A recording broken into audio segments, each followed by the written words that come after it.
প্রিয় দর্শক দেখুন, এই যে বিথি হসপিটালে যাওয়ার পর তার হাজবেন্ড তার সকল ভিডিও করে সে ব্যথায় কাতরাচ্ছে আর তার হাজবেন্ড ভিডিও নিয়ে ব্যস্ত আছে সোশ্যাল মিডিয়া ছাড়ার জন্য। সবাই তাকে খারাপ বলতেছে যে হাজবেন্ড ওয়াইফ থাকবে মধুর সম্পর্ক, তা না করে সে ভিডিও নিয়ে ব্যস্ত আছে। তার ওয়াইফ সে ব্যথার যন্ত্রণা কাতরাচ্ছে আর সে ভিডিও নিয়ে ব্যস্ত আছে। কি আর বলবো, আপনারা দেখতেই পারছেন।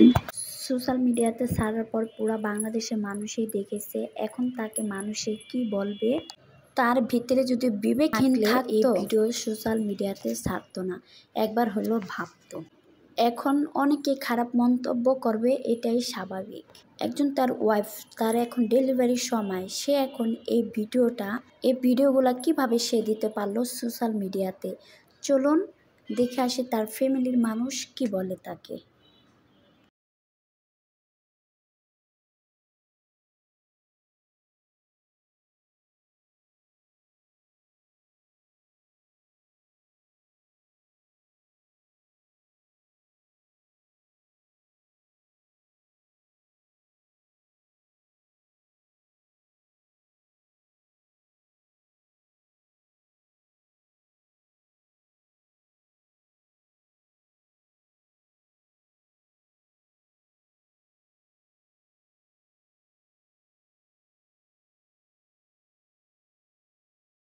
প্রিয় দর্শক, আপনারা যারাই দেখতে পাচ্ছেন বিথি আপুর ভালোভাবে ডেলিভারি হয়েছে, সুন্দরভাবে হয়েছে। তার আপন ননদ বলেছে তার সুস্থভাবে ডেলিভারি হয়েছে, তার বাচ্চা এখন ভালো আছে, সেও ভালো আছে। তার আপন ননদ বলেছে, তার বোনও বলেছে সে এখন আগের থেকে অনেক সুস্থ আছে। আপনাদের যদি ভালো লেগে থাকে তাহলে আমার চ্যানেলটাকে সাবস্ক্রাইব করে রাখবেন।